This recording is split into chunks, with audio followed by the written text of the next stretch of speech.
My name is Camille Singleton, and I am manager of the X-Force Adversary Investigations and Analysis team at IBM, where we track the tactics, techniques, and procedures that cyber threat actors are using to conduct their activities, and then communicate out unique findings to our clients and to the world as appropriate.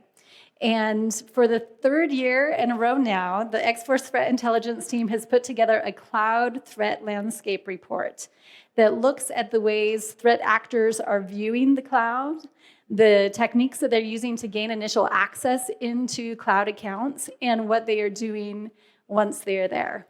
So I'm going to be the messenger for this report today, but really the thanks for the analysis and research and putting it all together goes to my colleagues Chris Caridi and Austin Ziesel, as well as a small army of analysts, dark web researchers, incident responders, penetration testers, and others at IBM and elsewhere that contributed data to the report. So really excited about this, and we definitely think this is an important report. So the cloud, or cloud computing, in a lot of ways is very similar to other types of computing, right? So it's made up of modems and routers and servers and databases and networks, and all of this is scalable as well. And so organizations can use the cloud as a very powerful tool in responding to crisis events, in surging resources to meet whatever demands or use cases that they have.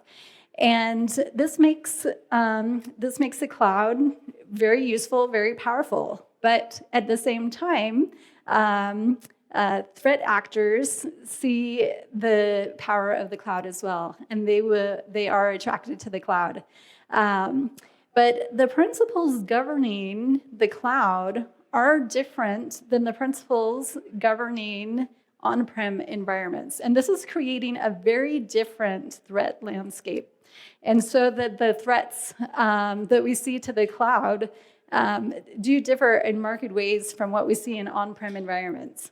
And when you understand those differences, when you understand how the cloud attracts different types of threat actors who have different types of goals and have different types of techniques, and that can help your organization respond more effectively and really zero in on the most likely threats, and also get maximize your investment for your security in the cloud. So there's 4 key findings from this year's X-Force Cloud Threat Landscape Report that I wanted to address in this talk today. First is that cloud threat actors are capitalizing on the use of valid credentials to break into cloud accounts. That is the number one mechanism that we see them accessing cloud accounts, and that does differ from what we're seeing across the threat landscape. So I want to tease that out a little bit more. The second finding is that once they are inside, threat actors are most commonly deploying cryptocurrency miners, so Bitcoin mining, deploying remote access Trojans or rats, and also deploying bot malware. A third finding is that cloud vulnerabilities are on the rise. We're seeing more cloud vulnerabilities year over year, and that is increasing the opportunities for threat actors to exploit vulnerabilities to get into the cloud.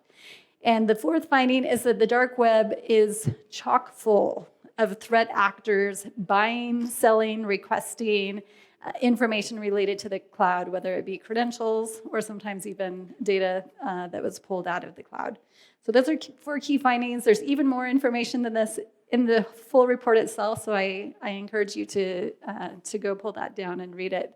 And if it's okay, I'll take questions at the end. So key finding number 1 is that threat actors are capitalizing on valid credentials to gain access to cloud environments. And like I said, this was the number 1 initial access vector that we have identified over the past year, over the past 12 months.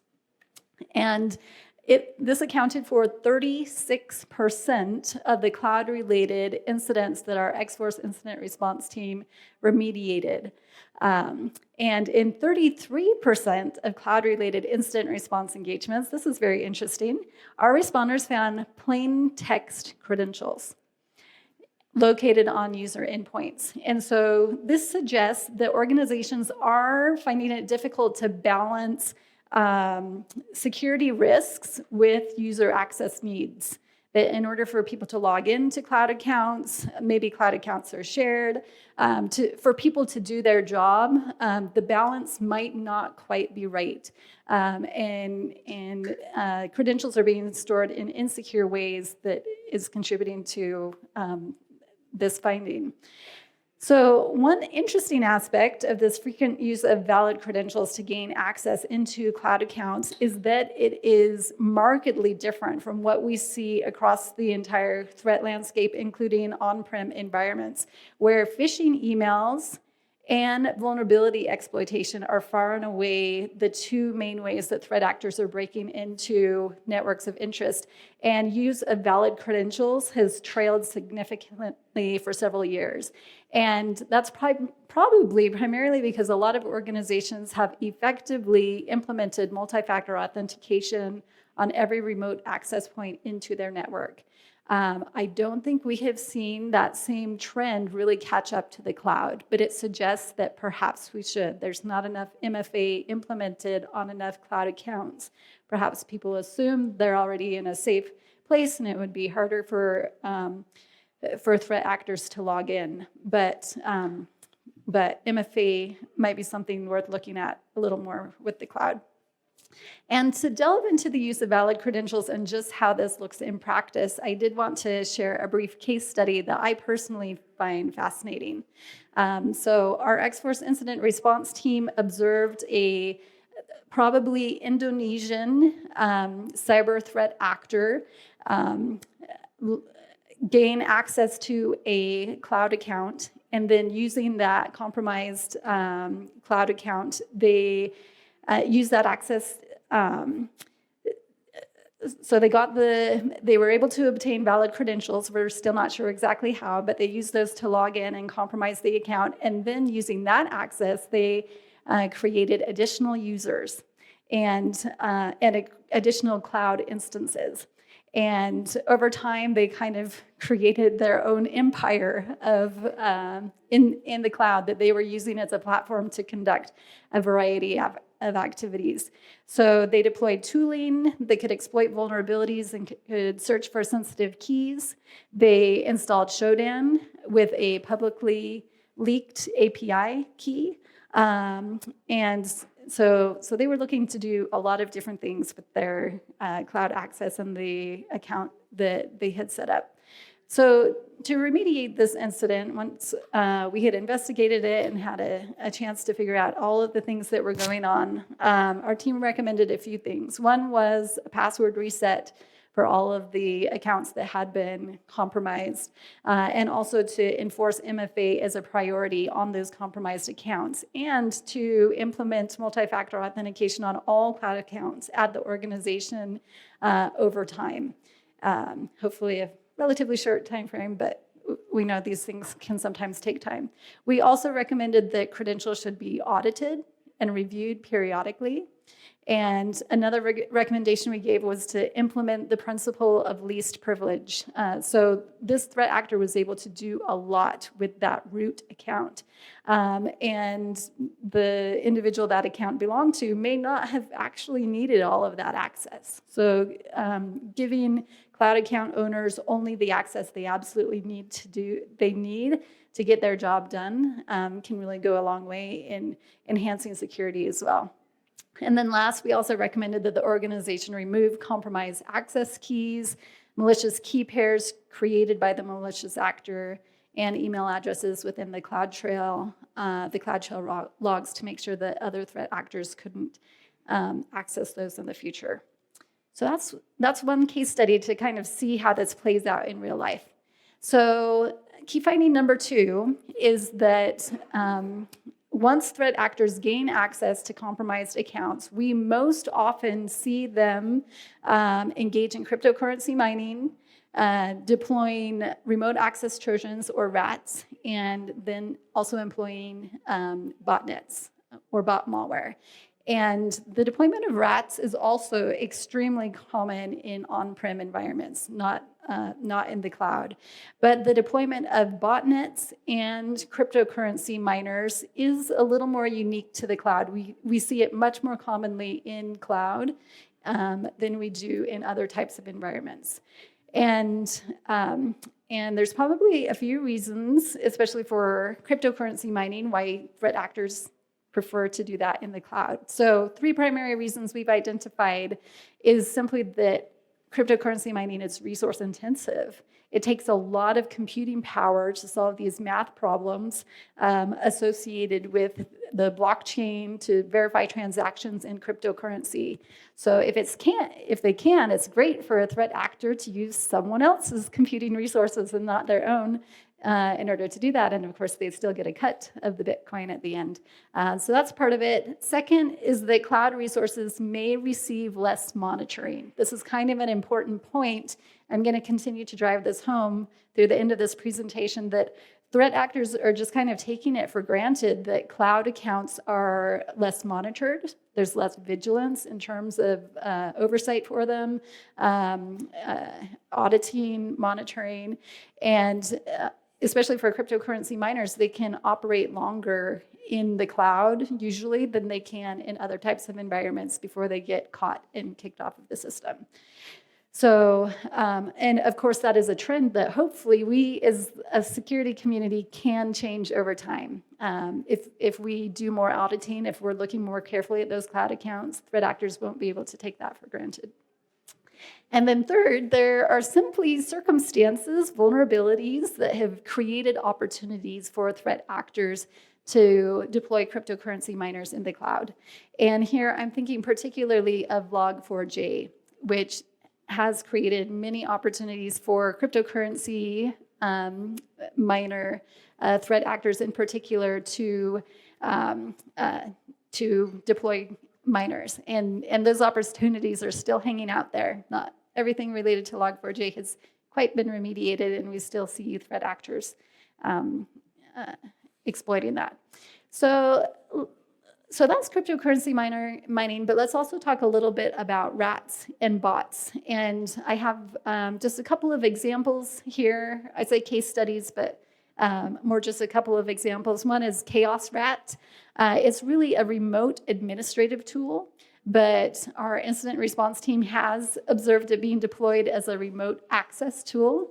And Chaos Rat has all sorts of capabilities that you don't really want on your system. It has reverse shell file download capabilities, upload and delete capabilities. It can take screenshots. It can gather information about operating systems. It can shut down and restart a host, open URLs. So several capabilities there. And then in addition to Chaos Rat, Keybot is another piece of malware that X-Force has also observed on cloud accounts. And Keybot is a scanner written in Python. It's used to scan a list of domains for keys associated with various services, including cloud-based applications. And Keybot is also known for being able to drop files, maintain persistence, process execution details, and network communications. So these are just a couple of examples of the types of malware we've seen in the cloud. And admittedly, these are kind of standard pieces of malware we see being deployed in the cloud, but also like many other types of malware, they do have the potential to lead to more concerning types of attacks, such as ransomware or data theft, extortion. Which leads me to my next case study that I wanted to share. So another real world example of things we have seen in the cloud. And in this particular instance, the threat actor was able to gain access to a Windows server running in the cloud It was running in a cloud instance over an RDP session, and the RDP account was exposed. And so we think it's likely that the threat actor used brute force to gain access to this exposed RDP account based on tens of thousands of brute force attempts on that particular account. So once on the server, the threat actor deployed Makeup ransomware. This is also known as Phobos ransomware. So those kind of standard pieces of malware, that's not all we see. We do sometimes see ransomware in the cloud as well. Obviously not a good situation. And so our X-Force incident response team was investigating, remediating this Phobos ransomware incident. And during the course of the investigation, they found additional activity also on the same server, which of course was associated with this exposed RDP account. And it looked like potentially a different threat actor had executed multiple file downloads using BITS, Microsoft Background Intelligent Transfer Service. And one of the files was a FONC cryptocurrency miner. So there's cryptocurrency again, mining, and just underscoring how much threat actors love to do that in the cloud. And then we also found an info stealer called Lapless. So maybe even a third threat actor, or maybe the second threat actor had deployed both of those. And Lapless redirects cryptocurrency payments to a threat actor-controlled wallet by switching cryptocurrency addresses identified in clipboard data. So to remediate this incident, our team made a few recommendations again. One was to reset passwords again, rebuild the impacted systems using only data that had been verified as, scanned and verified as trusted. And we also recommended employing server security best practices. So blocking internet access to all ports that weren't required for the server's access, for the server's core purpose, and allowing server management only through a secure jump host into the internal network. And so this is just yet another fascinating case of what threat actors are doing in the cloud, and hopefully gives a little more perspective on what their activities are once they get there. So key finding number 3 is that cloud vulnerabilities are on the rise. And in addition to CVEs going up, vulnerabilities are also commonly being exploited to gain access to the cloud. That was the second most common initial access vector that threat actors were using. So valid credentials first, and then vulnerability exploitation. And there are many applications in the cloud that are not, it can be difficult to secure applications in the cloud, right? In part because they're proliferating. There are so many different types of applications, and if applications are implemented impossibly, it is possible to overlook an application that's that might be outdated, or to not even be aware that an application is running in the cloud at all. And I know I mentioned Log4j previously, but it is worth mentioning again that the Apache Log4j vulnerabilities have had a significant impact on cloud environments, and threat actors attempting to exploit this to deploy cryptocurrency, crypto mining malware. So I think there's a lot of that Log4j vulnerability out there that some people might not even be aware is affecting some of their cloud accounts. So vulnerabilities are on an upward trajectory, and in fact, over the past year, X-Force tracked 632 new vulnerabilities related to the cloud. And this amounts to a 194% increase in cloud-related vulnerabilities. And really, this is massive, right? This is almost a 200% increase, or a tripling in the number of vulnerabilities that we are seeing in the cloud. So what is going on here? So there are a couple of things. One is that last year, there was a bit of a dip in the number of vulnerabilities we saw impacting the cloud. So the increase this year is, coming up on a little bit of a dip. So that's part of the story, but there definitely is an upward trajectory And we are certainly seeing more cloud-related vulnerabilities now than we were seeing back in 2018, for example. And I can say with fairly high confidence that these CVEs are going to continue to rise. Every year there's going to be new ones, and threat actors can build on old ones as well, right? So the cumulative number of vulnerabilities out there is going to increase. So, of course, not all CVEs are created equal, right? Some are absolute hair-on-fire emergencies that need to be remediated right now. Others are a little more ho-hum or just not really applicable in different environments. And so you need to prioritize them effectively. But our team categorized each of the new CVEs according to its potential impact. And what we are finding is that a lot of these new CVEs are leaning a little more on the side of hair on fire type of things. Of course, depending on your environment and how it's configured and what applications you have running. But our team found that 21% of these could allow for access to information. 20% of these new CVEs could allow for access to a system or a network. 16% of them would grant an attacker privileges. Another 16% of them would bypass security. 14% would allow for cross-site scripting, and another 10% would allow for denial of service. And then 1% would enable data manipulation. So these potentially could have very significant effects and impacts on a network, especially in terms of data theft and access. And then also the average threat score for cloud-related CVEs has also been trending upwards slightly. So threat scores are going up, and the types of things that threat actors can do with these vulnerabilities is concerning. So the fourth key finding I wanted to hit on today is that the dark web is busy, very busy, with cloud-related transactions. So X-Force Analysis did quite a bit of research on the dark web to see what was out there. And what we found is that they are doing quite a lot. And in particular, cybercriminals on the dark web are buying and selling credentials to cloud accounts left and right. So if you're wondering how cybercriminals gained access to those credentials that they're using as the number one initial access mechanism, the dark web might be part of the answer, at least. And out of all of the cloud-related assets the X-Force team observed on the dark web over the last 12 months, 90% of them were credentials for sale. So credential sales are the bulk of what we saw.